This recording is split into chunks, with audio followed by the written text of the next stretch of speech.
जय श्री राम मित्रों, स्वागत है एक बार फिर से आपका हमारे चैनल जेवी डिवोशनल में। अभी तक हम एपिसोड में देख रहे थे किस प्रकार से प्रभु श्री राम जी चिंता में होते हैं और माता इस चीज को नोटिस कर लेती हैं और वो उनसे पूछती हैं कि आप इतना परेशान क्यों हैं, आपकी परेशानी का कारण क्या है। तो प्रभु श्री राम जी बताते हैं वो अश्व हमारे विजय हेतु पूरे दिग्विजय यात्रा करके अपनी आएंगे, लेकिन क्या उन्हें ये पता है कि जब वो आएंगे तो उनकी एक बलि दे दी जाएगी। माता से ये कहते हैं कि क्या हम उसे किसी प्रतीकात्मक रूप से बलि नहीं दे सकते हैं। माता कहती हैं बिल्कुल दे सकते हैं, एक काम करिए, जितने मेरे जेवर पड़े हैं वो सब से एक अश्व बनाते हैं, स्वर्ण का अश्व, और उसकी बलि देते हैं। फिर प्रभु रामचंद्र जी कहते हैं कि क्यों स्वर्ण क्यों आवश्यक, हम तो मिट्टी का भी बना के दे सकते हैं। तो माता कहती हैं कि जो दिग्विजय यात्रा से अश्व लौट रहा है उसकी कीमत हमारे मान प्रतिष्ठा के हिसाब से, अयोध्या नगरी के हिसाब से होनी चाहिए ना, कि अब हम एक दिग्विजय यात्रा वाले घोड़े की कीमत एक मिट्टी से नहीं लगा सकते। या यूं कह लें कि जो हमारी विजय यात्रा करके आ रहे हैं उनके सम्मान में, उनका सम्मान रखने के लिए हम स्वर्ण का अश्व बना सकते हैं ताकि उनका सम्मान भी बना रहे। अच्छा, ये सुझाव दशरथ जी को समझ में आएगा कि नहीं, ये तो वक्त ही बताएगा। अच्छा, एक तरफ हमने देखा कि प्रभु श्री राम जी कह रहे होते हैं कोई तो होगा जो उस पशु को जीव समझेगा, और उधर एंट्री दिखाई जाती है माता सीता की, बहुत ही दिव्य एंट्री दिखाई, और उन्होंने उस अश्व को रोक दिया, या नहीं वो यात्रा उन्होंने खंडित कर दी। जल और खाने हेतु चना लेकर के वो वहां पे सज्ज है। अब हमसे इंतजार नहीं हो रहा है, तो चलिए बिना समय गंवाए शुरू करते हैं एपिसोड 29 पार्ट 1।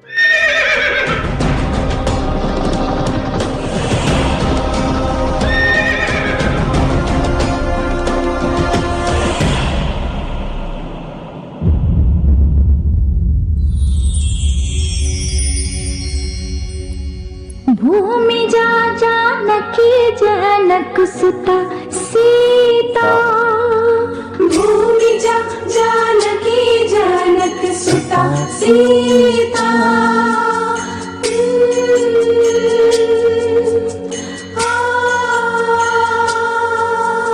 क्षितिज भूमि अवनि जा, क्षितिज भूमि अवनि जा, सुनैना सुता सीता।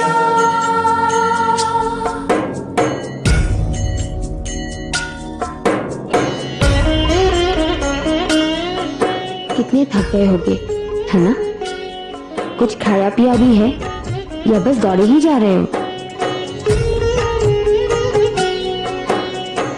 चलो अब शांति से पहले जल ग्रहण करो, बहुत सारा लाई हूं तुम्हारे लिए।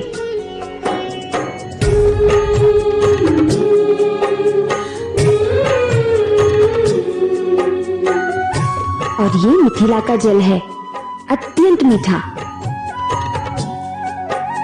स्वास्थ्य को लाभ पहुंचाने वाले खनिज पदार्थों से परिपूर्ण। ये क्या किया तुमने? अश्वमेघ अश्व का मार्ग रोक लिया। तुम्हारा ये दुस्साहस, अश्व का मार्ग रोकने का परिणाम ज्ञात है तुम्हें? क्या तुमने इस अश्व पर रघुकुल का प्रतीक चिन्ह नहीं देखा? आप प्रतीक चिन्ह देख रहे हैं और मुझे केवल वो अश्व दिख रहा है जो इस प्रतीक चिन्ह की प्रतिष्ठा का बोझ उठाते उठाते थक चुका है, विश्राम चाहता है।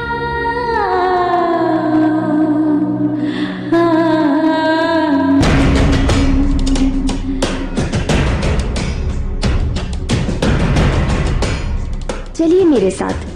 कहां? पिताजी ने आप सबके स्वागत सत्कार हेतु भोज आयोजित किया है। पिताजी? कौन है आपके पिताजी? मिथिला नरेश शीर्ध्वज जनक।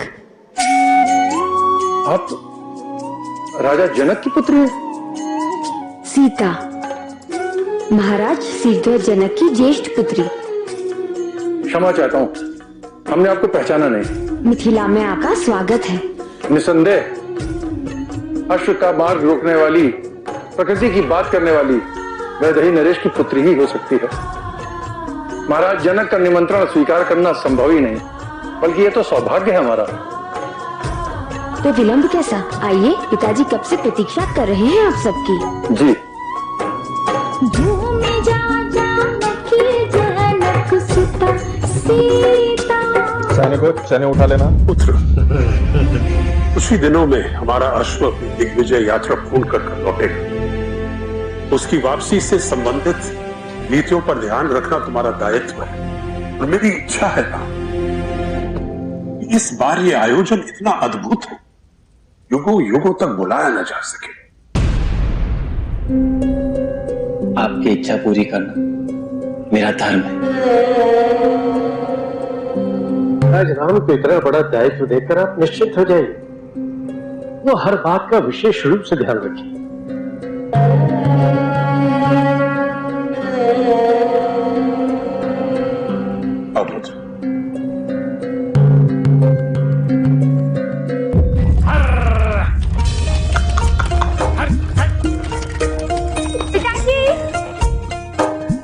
ऐसे होने चाहिए राजन, हैं? सही बात है।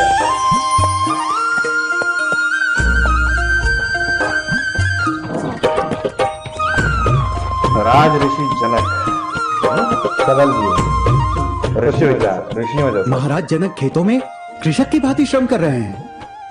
लगता है तुम सब महाराज जनक की महानता से परिचित नहीं। कौशल राज्य की दिग्विजय यात्रा पर निकले कौशल वासियों का जनकपुरी में स्वागत है।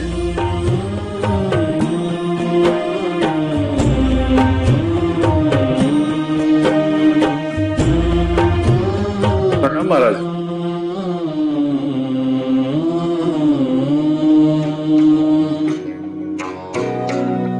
महाराज ये सभी अचंभित हैं आपको इस प्रकार खेतों में काम करता देखकर।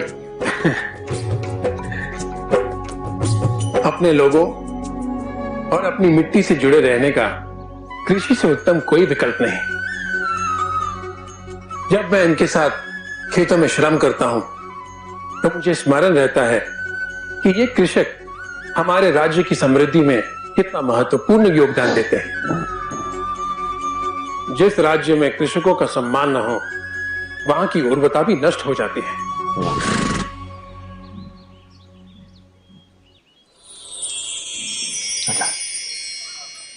अश्व की चिंता ना करें।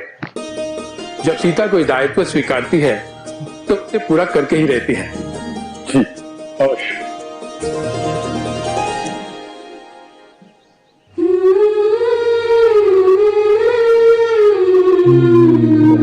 तो मंत्र वाले कब से दौड़ रहे होगे, वो भी राजवंश की प्रतिष्ठा का प्रतीक बनकर। किसी से कह भी नहीं सकते हो कि कितने थक गए हो, इस भय से कि कहीं कोई ये ना कहे कि कैसा दुर्बल अश्व भेजा है महाराज दशरथ ने। पिंजरे में उड़ान भरने जैसी स्थिति है तुम्हारी, किंतु मुझसे अपने कष्ट, अपनी थकान के बारे में कह सकते हो। मैं इससे तुम्हारी श्रेष्ठता का आंकलन नहीं करूंगी।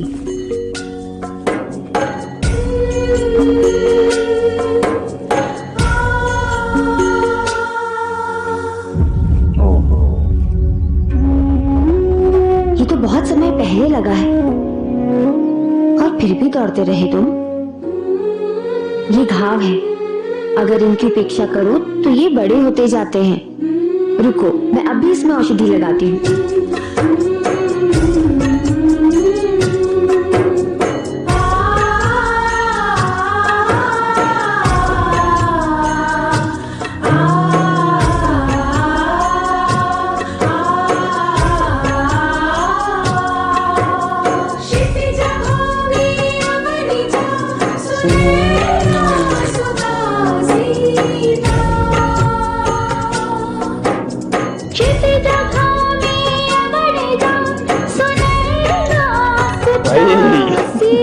मिलेगा श्री रामचंद्र जी को। अब ये शीघ्र ठीक हो जाएगा।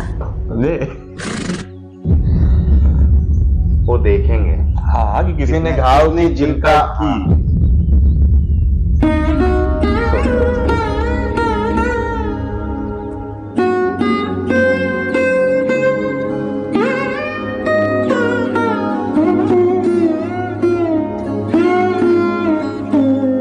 मुझे ज्ञात है कि जब तुम अयोध्या वापस लौटोगे तो क्या होगा। कोई तो हो तुम्हारे राज्य में जो तुम्हें अश्वमेध का अश्व न समझकर एक जीव की दृष्टि से भी देखे। किसी में तो इतनी करुणा, इतनी संवेदना हो तुम्हारे प्रति जो तुम्हारी पीड़ा समझे। कोई तो हो जो इस प्रथा में ही परिवर्तन ले आए और तुम्हारे प्राणों की रक्षा करे।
ये क्या युवराज, आप स्वयं यहाँ भट्टी में आदेश दिए होते इनसे करवा लेता।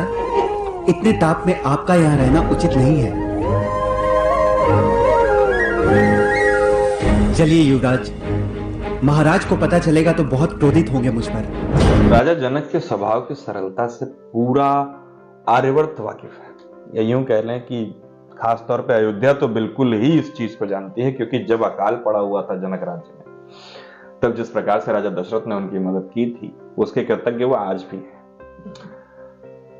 अब जो माता सीता उस अश्व के साथ किया उन्होंने कि उनके घाव को देख करके उस पे मरहम लगा करके उस पे पट्टी बांधी, और ये जानते हुए भी कि इस अश्व को बहुत ज्यादा दिन शेष नहीं रहना है। जब आपको बहुत ज्यादा जीवन नहीं काटना हो तो आपको घाव या इन सब चीजों की कोई फिक्र नहीं रहती, क्योंकि फिर पीड़ा का क्या ही मतलब जब अंत ही निश्चित है। ऐसी परिस्थिति में जब प्रभु श्री रामचंद्र जी उधर जो तैयारी कर रहे हैं अश्व बनाने की, वो जब देखेंगे कि कोई और भी करुणामयी था, किसी और के पास भी ऐसा हृदय था जिसने केवल अश्व को अश्व नहीं समझा बल्कि एक जीव समझा। सबसे बड़ी बात है कि जीवन में आपको ऐसा जीवन साथी मिल जाए जो आपकी सोच को मैच करता हो। जैसा आपके मन में करुणा है या फिर आपका नेचर जैसा है, वैसा अगर स्वभाव वाला कोई जीवन साथी आपको मिल जाता है तो कहा जाता है प्रभु श्री रामचंद्र जी का और माता सीता का 36 में 36 गुण मिले थे। समझे, बहुत मुश्किल होता है लेकिन मिले थे। अच्छा देखिए, एक बहुत ही सुंदर बात है कि सुंदरता आसानी से मिल जाती है, पर चरित्र सुंदर हो ये बहुत ही मुश्किल है। घड़ी आसानी से मिल जाती है, पर समय प्राप्त हो यह बड़ा मुश्किल है। इसी प्रकार से शरीर आसानी से मिल जाता है, पर जीवन की कीमत अगर आपको समझना है तो समय लगेगा। फिलहाल मित्रों देखते हैं कि आगे अश्व के बारे में प्रभु के पिता राजा दशरथ क्या कहते हैं, और इधर माता सीता जो पट्टी बांध कर गई हैं उसका राजा रामचंद्र जी के साथ कैसे इंटेंगलमेंट दिखाता। अभी उनके जो इमोशंस को है, यानी अश्व के जो इमोशंस है वो माँ सीता अच्छे से समझ रही हैं और हमें दिखाया भी वो एक तरह से उनकी वाणी कह रही हैं। अब देखना ये है कि ये अश्व कब लौटता है और किस स्थिति में प्रभु श्री राम जी वो स्वर्ण का अश्व रखते हैं। वो बाहुबली में सीन दिखाया था ना, जब अमरेंद्र बाहुबली जी रोक देते हैं, कहते हैं ठीक है माँ काली को मेरा रख। तो ऐसा कुछ सीन है। वो तो बहुत छोटा सा, बहुत ही छोटा सा सीन है। चलिए फिलहाल का कल्पना कर रहे हैं भाई साहब। ठीक है, इस एपिसोड को हमें यही समाप्त करना होगा। शीघ्र ही लौटेंगे नए एपिसोड के साथ, इनको समझा के। तब तक के लिए राधे राधे।